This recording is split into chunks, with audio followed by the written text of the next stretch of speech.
John, this bronze bull is something that our department is very proud of. It was given as a trophy to the champion livestock judging team at the Chicago International. How long ago? Well, actually, the judging contest started right at about the turn of the century, but K-State won the contest in 1936, 37, and 38. And at that time, the bronze bull was awarded permanently to a school that won 3 different years. And we set a record by winning 3 years in succession. And so we got permanent possession of this bronze bull. It's a trophy that is quite famous in terms of the Chicago International. There have been 2 other bronze bulls won by livestock judging teams.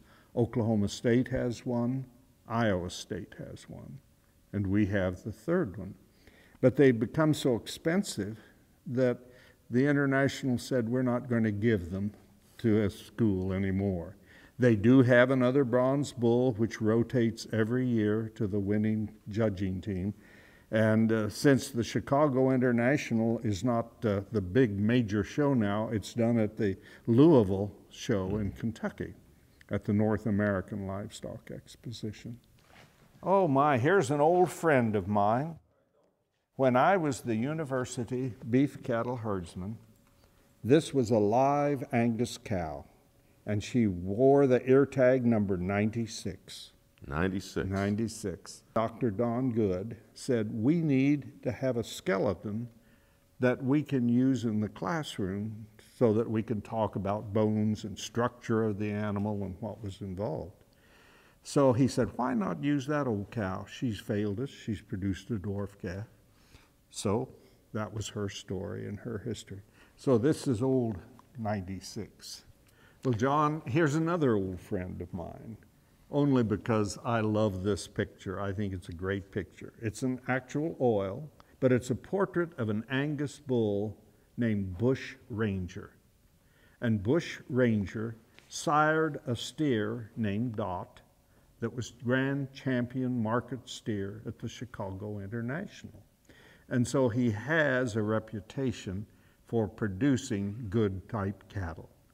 And this particular picture was found in an art shop by Mrs. Bill Maurer, whose husband, Bill Maurer, was in the packing industry, the meat industry. And she told her husband, this is a gorgeous painting. So he went to look at it, and he said, oh, it is. Bill Maurer called Don Good, who was head of our department at the time, and said, we have found this great painting. Would you like to have it? Don said, you bet. And if you knew Don Good, you could just hear him saying that. So that's how we came into possession. The bull's registration number, was an registered Angus bull, is on the back of the portrait, and that's how we know that it was Bushranger and his background. John, let's go look at some chickens that we have over here in the corner. Absolutely. Well, John, now we've got some interesting things to look at, our chicken friends. There's quite an interesting story behind how we were able to get this done. During the Second World War, there was a real shortage of eggs. And there was a woman named Nora Herring out in California who said, well, I'm just going to get my own chickens and raise my own eggs.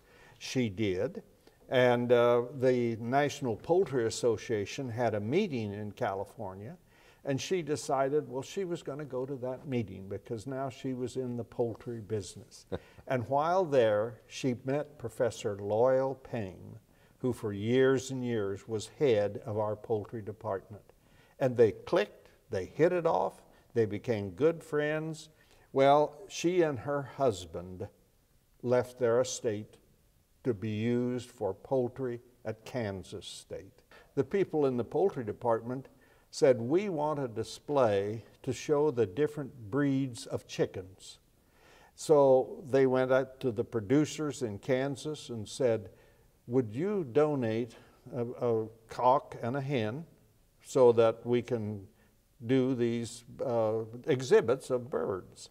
And this particular pair, New Hampshire Reds, were donated by Mr. and Mrs. Howard Wallace out at Ellenwood. And the birds were sent here to Cape State. And there was a gentleman in Manhattan named Myron Schwinn who worked in taxidermy. And so he stuffed or mounted these birds. And they are normally on exhibit in Call Hall along with 3 other pairs of chickens. And it makes an opportunity for the students to see the difference in the breeds. Absolutely. Excellent specimens. Aren't they good?